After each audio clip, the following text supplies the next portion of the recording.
প্রায় 4 মাস ধরে কক্ষপথে থাকা শেনচো 18 এর নভোচারীরা চীনের মহাকাশ স্টেশন থিয়েনকং-এ পরিবেশ পর্যবেক্ষণ এবং সরঞ্জাম রক্ষণাবেক্ষণ সহ মহাকাশ বিজ্ঞান সংক্রান্ত একাধিক পরীক্ষা চালান।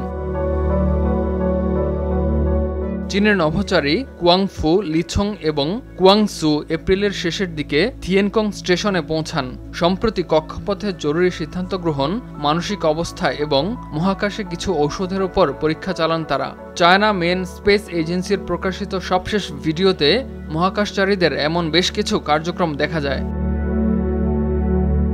নভোচারীরা একটি পরীক্ষামূলক তথ্য ব্যবস্থাপনা কম্পিউটার এবং বিশেষায়িত সফটওয়্যার ব্যবহার করে জরুরি সিদ্ধান্ত নেওয়ার সক্ষমতা এবং কক্ষপথে সংবেদনশীল অবস্থায় সিদ্ধান্ত নেওয়ার সক্ষমতা মূল্যায়ন করেন।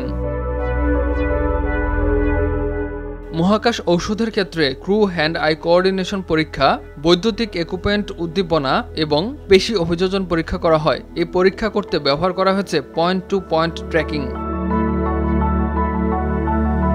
এদিকে ভূমিতে থাকা গবেষকরা মহাকাশ ফ্লাইটের সময় নভোচারীদের সূক্ষ্ম শারীরিক নিয়ন্ত্রণ দক্ষতার স্থায়িত্ব, নির্ভুলতা এবং সমন্বয়ের পরিবর্তন সম্পর্কে জানতে পারেন। আশা করা হচ্ছে এ ধরনের পরীক্ষার কারণে ভবিষ্যতের মিশন পদ্ধতি এবং মানুষ থেকে মেশিন ইন্টারফেস নকশায় সহায়তা হবে।